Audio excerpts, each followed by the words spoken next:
Tapi kalau misalkan soal kapasitas dan pekerjaan-pekerjaan Budi Ari, tolong untuk ditertibkan agar media sosial yang berubah menjadi marketplace. Artinya negara di situ tidak mendapatkan keuntungan. Tapi ini menjadi tantangan, apakah bisa Budi Ari ini Menyelesaikan menyelesaikan hoax. hoax ya? Kan itu memang program dia dan saya pikir ya. Nah kemudian pertanyaan gua, apakah seorang Budi Ari itu memiliki kapasitas untuk menyelesaikan masalah-masalah? Itu poinnya maksudnya. Baru pertama kali nih ketua relawan menjadi menteri. Dia adalah Budi Ari Setiadi menjadi Menteri Komunikasi dan Informatika. Budi Ari adalah ketua kelompok relawan Pro Jokowi atau Projo. Sebelumnya Budi Ari ini wakil Menteri Desa, Pembangunan Daerah Tertinggal dan Transmigrasi atau Wamendes PTT. Nah, sementara Kominfo itu punya posisi strategis sebagai corong pemerintah dan bisa menjadi media atau saluran ke masyarakat. Dan ini bisa dimainkan Budi Ari nih. Gimana, Mak? Sangat-sangat brilian. Ide Presiden kita Jokowi. Brilian atau ambigu? Langkah Jokowi itu? Atau berani? Berani dan brilian. Berani karena kenapa? Pertama relawan ditunjuk menjadi menteri, kan baru pertama kali. Baru ya. pertama. Yang kedua brilian karena Budi Ari ini kan digadang-gadang atau disinyalir adalah orang atau kelompok yang di baris Budi Ari ini melalui Projo ini akan mendukung Prabowo setelah Jomin. Jadi ada beberapa kelompok relawan Jokowi yang ketika Pilpres 2014 sama 19 ini yang ternyata beralih haluan mendukung Prabowo atau meneruskan dukungannya ke Prabowo.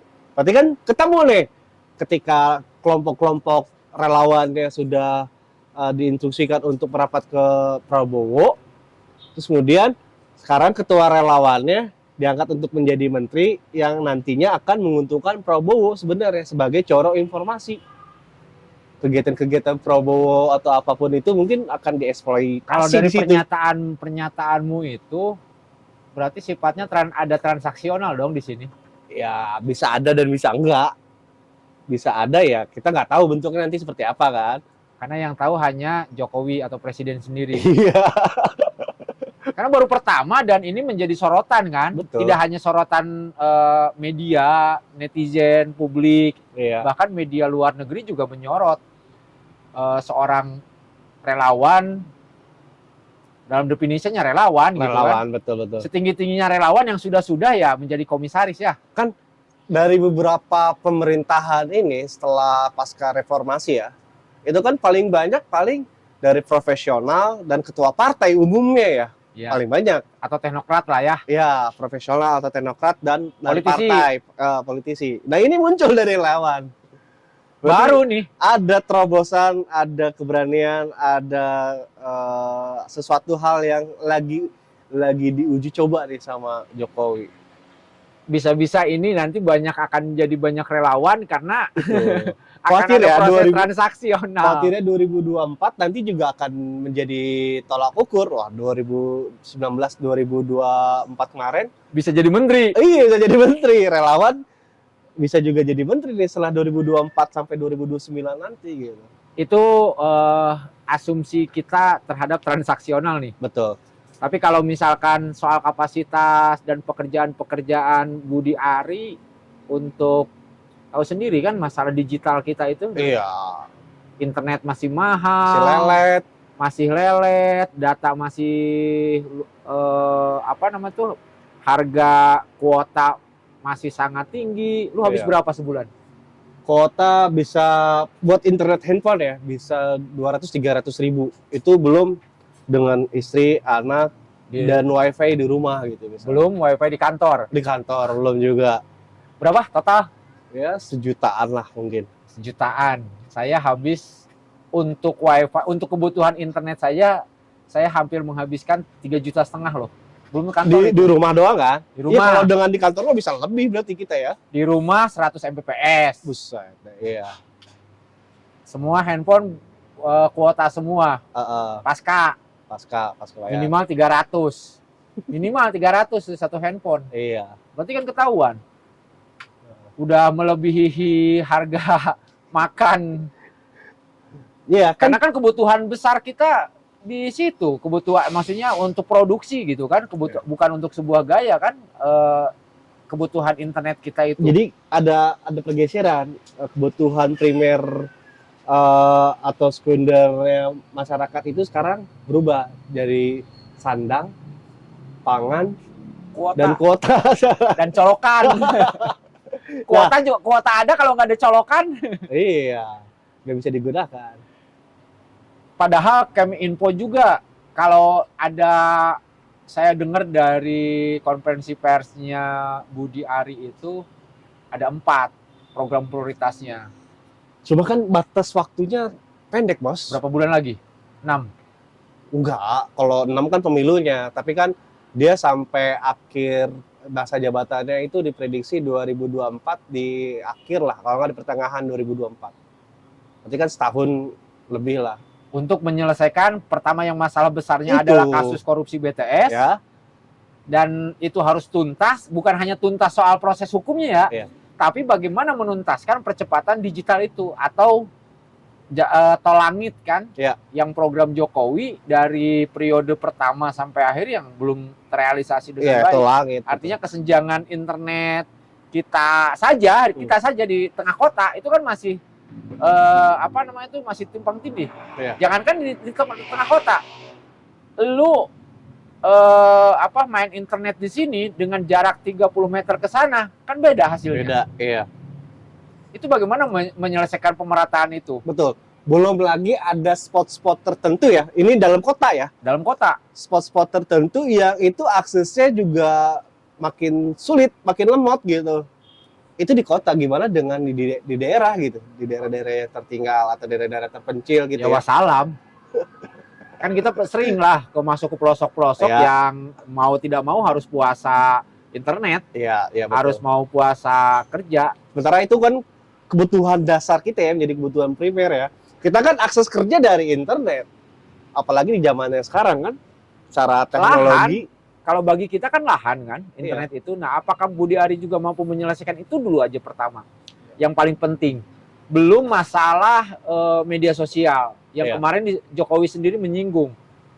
Tolong untuk ditertibkan agar media sosial yang berubah menjadi marketplace. Menjadi persoalan kan? Iya. Bagaimana media sosial yang semuanya jualan gitu. Betul. Tidak hanya dari dari perusahaannya kayak Meta atau Facebook dengan Instagramnya yang juga mengeluarkan, meskipun malu-malu kan, tidak terang-terangan dia, tapi kan fitur atau menu shoppingnya itu sudah ada. Iya betul, sudah ada. Belum perilaku dari netizennya sendiri yang melakukan transaksi jual beli. Dan proses transaksi jual beli itu kan saya paham sih yang dalam pikirannya Jokowi itu. Medsos, kita melakukan jual beli di medsos. Terus atau misalkan kita melihat lu ngeposting jualan kacamata kacamata lu jual. Misalkan 200 juta misalkan kacamata lu karena bersejarah gitu. Sudah keliling dunia. Gua beli ke lu. Ya kan? Kan tidak ada pajak di sana. Iya. Uang hanya tidak melewati proses bank lagi, bisa COD, tidak melalui proses bank berarti kan? Berarti artinya negara di situ tidak mendapatkan keuntungan. Ya, tidak mendapatkan atau tidak kebagian apa-apa dari transaksi itu. Dari transaksi itu. Iya.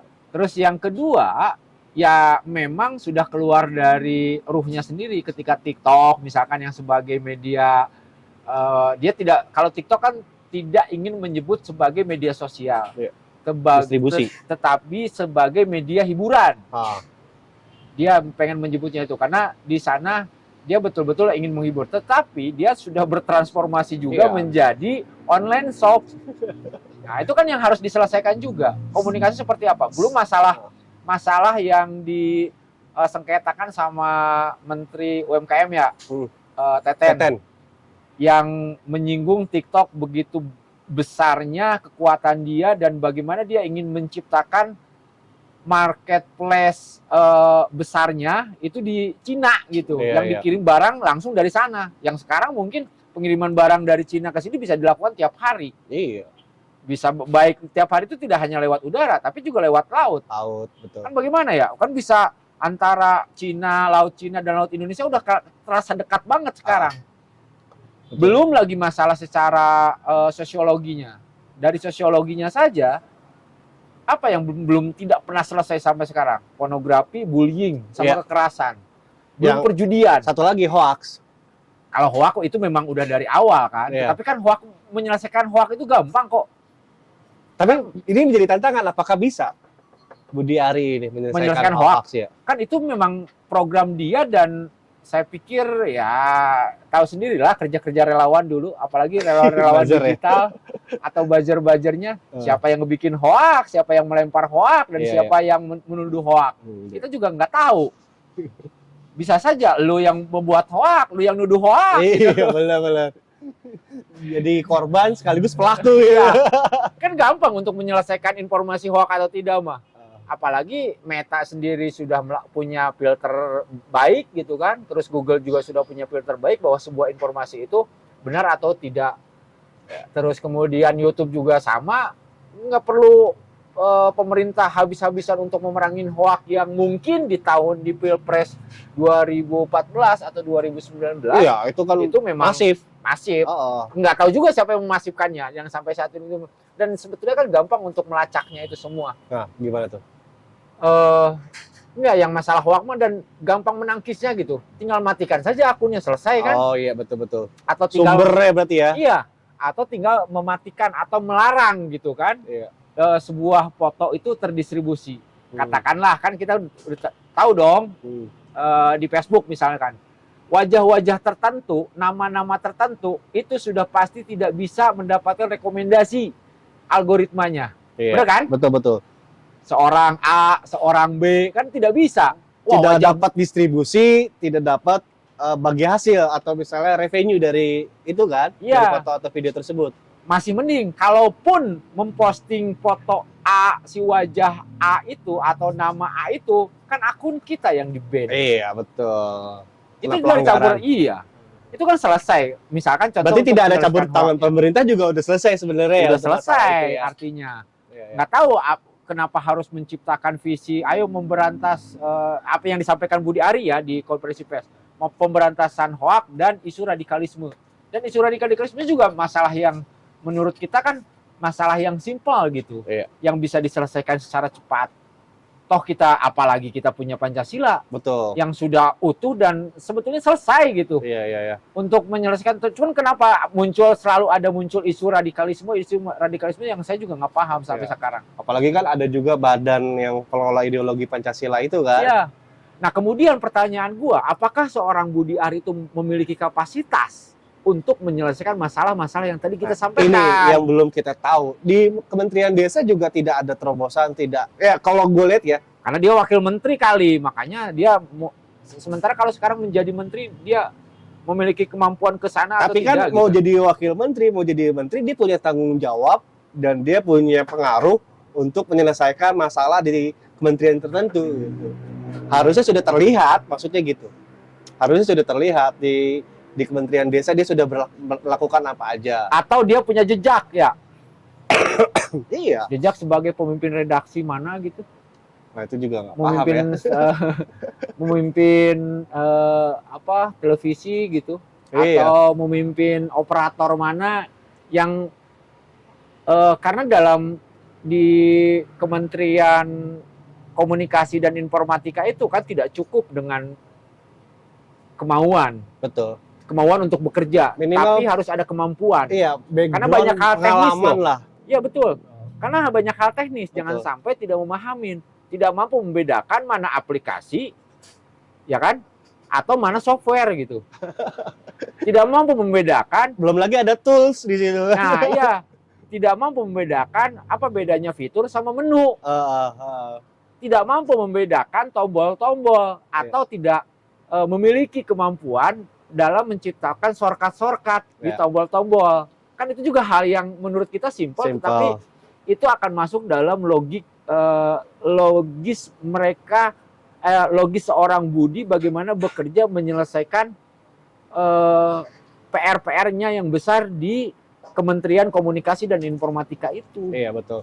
Karena kan di Kementerian Informasi dan Informatika ini juga banyak hal-hal yang perlu untuk dibereskan. Salah satunya yang kasus korupsi BTS itu, ya kan itu anggarannya gede tuh bos, 8 triliun ya kan yang diduga diselewengkan. Ini berarti kan sudah ada biasanya disebut dengan kebiasaan atau tabiat dalam satu kelompok di kementerian, oknum misalnya. Nah ini kan untuk membereskan di internal saja itu juga perlu waktu sebenarnya. Jangan-jangan nanti di bidang yang lain masih ada anggaran-anggaran yang serupa, yang sehingga itu juga tidak nanti bisa berjalan program-programnya gitu. Ya, meskipun itu asumsi kita itu belum bisa kita konkretkan. Tapi yang saya ingin garis bawahi atau pengen memberikan catatan tebal atau catatan kritis untuk seorang Budi Ari itu dari soal kapasitas ya, pertama mungkin dari tantangan tidak cukup waktu untuk menyelesaikan banyak masalah-masalah teknis. Kan masalah-masalah teknis itu bukan hanya nanti ada di program, tapi di internal juga. Itu juga perlu untuk diselesaikan. Walaupun misalnya ketika itu kan PLT-nya Pak Mahfud ya. Pak Mahfud bilang kan katanya gini sudah kita bereskan, dirjen-dirjennya juga kita rapikan. Tapi kan namanya juga oknum pasti masih ada lah. Nah ini juga menjadi tantangan di internal Kementerian Informasi dan Informatika ini bisa berakselerasi nggak menyelesaikan program setelah di internalnya beres dulu gitu. Menurut lu bisa nggak? Panjang, setahun ini nggak jadi waktu yang cukup. Apalagi dia tidak ada pengalaman, background segala macam gitu ya. Untuk hal-hal teknis ya, kan? untuk hal-hal teknis gitu ya. Ya seharusnya yang biasanya seorang teknokrat terus menjadi politisi masih mending lah maksudnya ya. gini, poin gua adalah kenapa tidak ada orang yang bertangan baja atau tangan besi yang ditempatkan di situ gitu. Banyak itu mah. Iya, karena kan itu sempat bermasalah kementerian itu. Banyak. Cuman yang jadi masalah, justru yang jadi tanda tanya besar adalah langkah atau kebijakan Jokowi ini. Melihatnya dia kenapa harus menempatkan seorang relawan? Itu poin ya maksudnya. Bukan dari partai. Berarti apakah ini orang gua gitu? Ini bukan dari partai A, partai B yang seharusnya itu adalah kursinya Nasdem. Nah itu, apalagi kalau ke situ berarti kan secara tidak itu harusnya tersirat bahwa Nasdem sudah dihabisi. Dalam tanda kutip ya, dihabisi. Ya, dijawab ya. Cara menjawab Jokowi terhadap ketidaksukaan pada Nasdem atau langkah Nasdem yang mendukung Anies adalah dengan tidak memberikan kursi penggantinya terhadap Partai Nasdem apalagi kan diberikan pada relawan. Satu kementerian lagi, ada 2 kementerian lagi ya, Kementerian Pertanian dan Kehutanan yang masih diisi orang Nasdem. Sementara Kementerian Pertanian itu juga digadang-gadang juga akan ya tanda kutip dihajar juga lah, karena kan ada kasusnya ya, walaupun misalnya tidak ada korelasinya antara masalah hukum dengan masalah politik ya. Tapi kan semuanya punya garis atau benang yang sama gitu. Pengecualian khusus untuk Menteri BUMN. Oh BUMN. Menurut saya. Kalau BUMN saya melihat Jokowi memang berusaha mengambil jalan tengah ketika BUMN untuk tidak dikuasain oleh salah satu parpol. Apakah itu PDIP yang sebelumnya atau atau Gerindra atau apa. Jadi dihadirkan sosok seorang Erick Thohir yang merupakan pengusaha ya cari aman lah untuk menempatkan BUMN itu. Meskipun sekarang menjadi tidak aman karena dia berusaha mencalonkan. Bener nggak? Mencalonkan kan Erick Thohir? Ya, mencalonkan. Yakin? Cuma kan, bener nggak nih? Bisa jadi. Enggak, pastikan dulu. Jangan sampai kita disebutnya sebagai sebuah fitnah. Tapi mencalonkan kan? Mencalonkan lah. Gerak-gerik politiknya secara politik kalau Erick Thohir mencalonkan. Cuma kan yang menjadi benang merahnya bos dari obrolan tadi bahwa tidak ada orang partai politik yang di BUMN, tapi pada kenyataannya ketika diisi orang profesional, taruhlah Erick Thohir, di BUMN-nya atau di beberapa perusahaan negara itu, perusahaan milik negara itu kan orang-orang relawan juga. Komisaris. Ya, beberapa komisaris orang-orang relawan. Sampai bank juga dikuasai. Betul-betul orang relawan. Ya, Mira? Bilang aja kalau mau jadi komisaris Cuma maksudnya gini, ini yang tadi Budi Ari levelnya adalah ada di komisaris-komisaris BUMN itu menjadi menteri gitu. Kan udah lompatan tinggi sebenarnya itu ya. Sementara yang namanya birokrasi itu tetap harus netral. Ya. Birokrasi loh ya. Yang namanya pemerintahan tetap harus netral.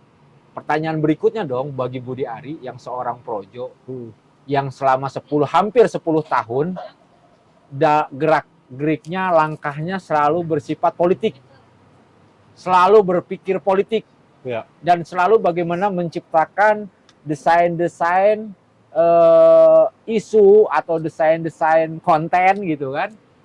Agar jagoannya atau tuannya itu tetap melenggang gitu. Itu dia, kan kekhawatirannya ketika Projo, Jomin itu sudah baik secara langsung tidak langsung mendeklar mendukung Prabowo, terus kemudian Budi Ari ada di situ, yang tadi bos bilang, ada kemungkinan gitu, ada desain-desain, ada strategi-strategi lain, yang mungkin nanti akan ditampilkan gitu, atau dimunculkan. Apakah nanti akan ketahuan atau tidak ya? Nggak tahu juga. Ya?